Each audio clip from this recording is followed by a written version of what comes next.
Keynotes can do lots of things, and they can celebrate the vanity of the person giving the speech, of course. And as you get to be my age, you do get rather vain. But also they can be, and I think they ought to be, attempts to torment the audience. They should be attempts to make the audience think. If a keynote gives you answers, it strikes me as the kind of thing you should have better read in a book or read in a journal article. They should act as the key to what the purpose of a conference is to confer and is to argue, is to fret and to vex each other. That's why you're here. And that's what I'm going to do in my presentation. I'm going to amble around some arguments, pause a few times, come up with some suggested answers, be a little cantankerous, and hope you will argue and interrupt and set the day off for you. So, one of the joys of being a Microsoft researcher is that what you do doesn't really matter to the corporation.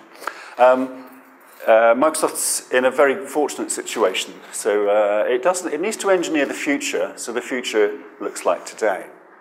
And that puts researchers in this curious position because we're not really trying to invent a different future. We're trying to render that future to be like today. And in that kind of space of ennui, people like me are allowed to do things that are kind of startling in corporate research. Although I'm managed and I have lists of deliverables and a third of my salary is delivered by how many things I tick off on my list of patents and stuff, I'm given space to scribble. And the thing I spent about 18 months scribbling was this book called Texture. And as was mentioned, it comes out in about 6 weeks, and I'm very proud of it. I'm very proud of it because it's a pompous essay. And as you get older, having the opportunity to get MIT Press to publish your own pomposity is a real delight. And it asks and explores this particular question. I want to set the scene a little bit. The opening gambit of my proposal, in fact, to the MIT Press, and the opening gambit in the book, is the observation that, on average, every Microsoft employee receives 120 emails per day. Seems like a lot of email, doesn't it? And every day I go into work, I sit and have coffee, prattle with my colleagues, and they all complain. They complain about having too much to do, too many emails to deal with, too much instant messaging. Not enough time to do work, they say. And they go home and they complain too that at home they have too many things to deal with, too much postings on Facebook, too many emails about domestic matters, too many tasks of communication that fill up their lives. And yet they say this, and then they leave the coffee room, amble away down the corridor, and what is it that they're doing? What is it that I spend some of my time doing? We try and invent new communications channels. We're tasked with inventing technologies that let us express, that bring us together, that create telepresence systems as a kind of revitalized research agenda. In other words, there's a kind of weird paradox in my existence. I sit and gaze at my colleagues, and my colleagues look out the window and turn to me and say, I can't get my work done. I've got too many things to communicate, too many messages, too many IM buddies, too many things to respond to. Oh, I say. And then I say, how's that coming with that new tactile input method for sending tactile communications along with your texts? How's that new communication technology you're working being devised? And I prattle about that, and they prattle about that. And then when they go home, and I ask them what they've been doing, and as I say, they complain. But if I probe a little further, they go home and they delight in Facebooking at the dinner table. They delight in sending emails from their smartphone. They complain about the very thing that charms them. They make technologies that do the very thing they complain about. How weird that is. Now, I've turned 50 a few months ago. Sort of symbolic moment for an old man. When I went to university 35 years ago, I scarpered. I was so pleased to be venturing abroad. I was the last one to leave home, so my father was a bit distressed But my mother was, boy, was she pleased. The last one was going out the door. But the last thing she said to me was, don't forget to write. Write home, young man. And this perplexed me, because I never saw my mum write to anybody. But she told me, right. Now I thought, well, maybe she means don't spend money on the telephones because it was expensive. But she was saying something to me as I skulked up the road quickly about keeping in touch. She was admonishing me. She was saying something special. Something's required. You're leaving me. I'm glad you're going, she was also intimating. But stay in touch. Write home. Why? What for? And now, today, maybe not today, maybe 5 years ago, as I finished my PhD 15 years ago, email was a kind of the excitement. And now, I'll be surprised if people complained about being asked to do email when sons, daughters leave to go to university. Mums don't really ask for the written word with ink and paper, they ask for emails. People don't whinge about it. But oddly, if it's the case you don't mind sending an email home, and you don't feel as if your mum's burdening you by saying, send an email, keep in touch, is it the case that the value of the communication is so little that the minimal effort that an email required is equal to that effort? That in other words, it matters so little to keep in touch that the burden of having to write on a piece of paper, fold it up, put it into an envelope, stamp it, take it to the post box, was greater than the value, whereas sending an email is so easy, so ephemeral, that the value of delivering them, of sending them, of creating them, is equal to their value? Well, is it? Let's think about it. Is keeping in touch a mere nothingness?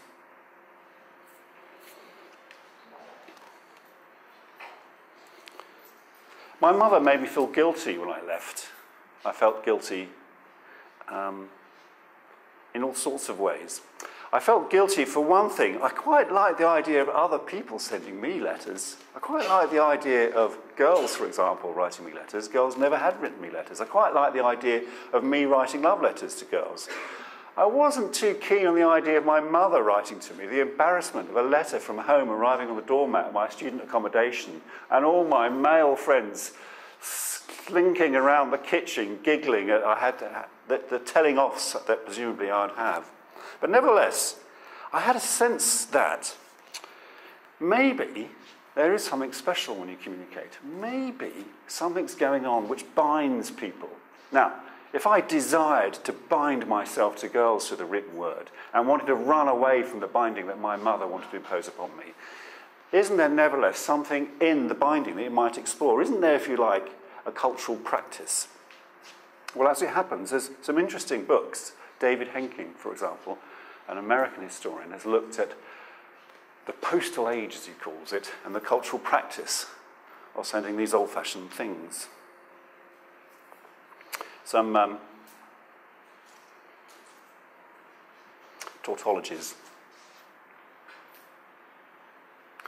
In the 18th century, particularly Anglo-Irish aristocrats made a trade out of writing letters. They would go on their grand tours, particularly to Italy and Greece, and write loquacious treatises on the glories and the tattiness of the places that they were visiting, and celebrated the things they thieved and purchased and backpacked up and brought home to stick on their palaces, and wrote the letters to particular persons which seemed charming and intimate, but really those letters were to be sold. So Walpole, for example, Horace Walpole, was famous for his letters describing his own travels around the Grand Tour. And when he got home, he published them. He sold them. He sold them by the thousand and made lots of money. But in the process of aristocrats creating their art, also it began to suffuse more generally. By the 1850s, letter writing was beginning to become more commonplace. And you can think also, I'll talk a little bit about volumes of email in the Royal Mail, and here and in the UK, from about 1840 after the invention of the stamp. But what happened was people gradually discovered that letter writing enabled you to do something particular. It was epistle-like, and this is the tautology. An epistle is, if you like, a Greek word for a letter. It's a letter, obviously, from St. Paul. But what do they mean by that? Was it that people wrote letters in the style of St. Paul? Well, not wittingly. What they did was they discovered and they were taught and they developed a particular genre of expression. And people like Henkin argues that this was driven mostly by the widespread, the diasporas of existence of the mid-19th century, when people in Britain and in Ireland went to industrial cities, left home and had to start staying in touch. And in North America, the Civil War, for example, the gold rush, created a geographical distribution of people that were fragmenting in their relationships. And a solution for them was to come up with this thing, this letter. And as they wrote it, as they learnt to write it, as the cultural practice developed, it resulted in the experience having these sorts of forms. It wasn't epistle-like in the sense of St. Paul telling off, you listen to me. It was epistle-like rather in the sense that when someone wrote a letter, they asked the recipient to just stay quiet for a little while. Just let me talk to you. And when I talk to you, I'm not going to hector. I'm going to honour you. I'm going to say something just for you. I'm going to give my mind 30 minutes of concentration for you. And I'm going to articulate how my mind delights and honours and savours this thing called a relationship between you and me. It's like a whispered intimacies written in ink, conveyed on wood pulp.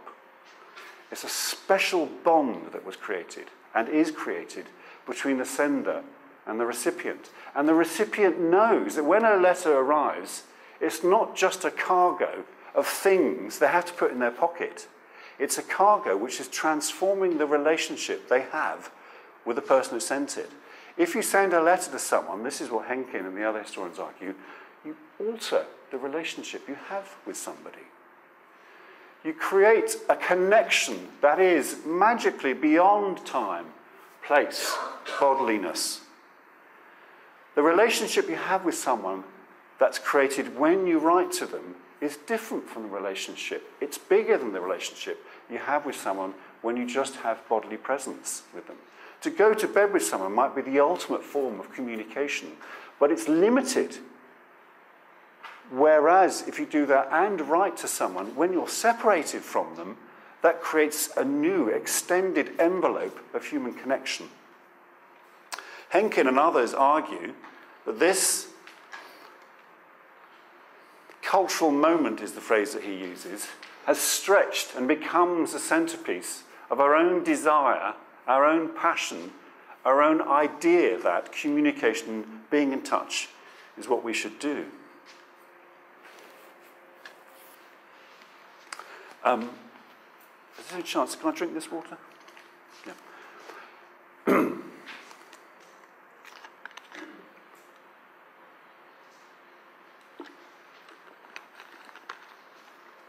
So, some of you might not be persuaded. Some of you might not have received letters other from your bank. But some of you might also be thinking, oh, what about new channels? Wouldn't you say an SMS, for example, is different from the written letter?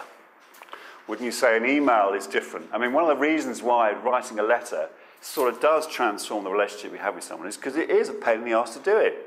You have to write, get some paper, put it in an envelope, post it. And you sit there thinking, when's it going to get there? And you hope it gets there, and boy, do you hope she reads it when she gets there. Whereas an email you send them, just it's ephemeral. Well, maybe they are so different. But even more, what about blogs? Blogs are hardly whisperings, are they? They're hardly, listen to me, just you, are they? Blogs are like this now.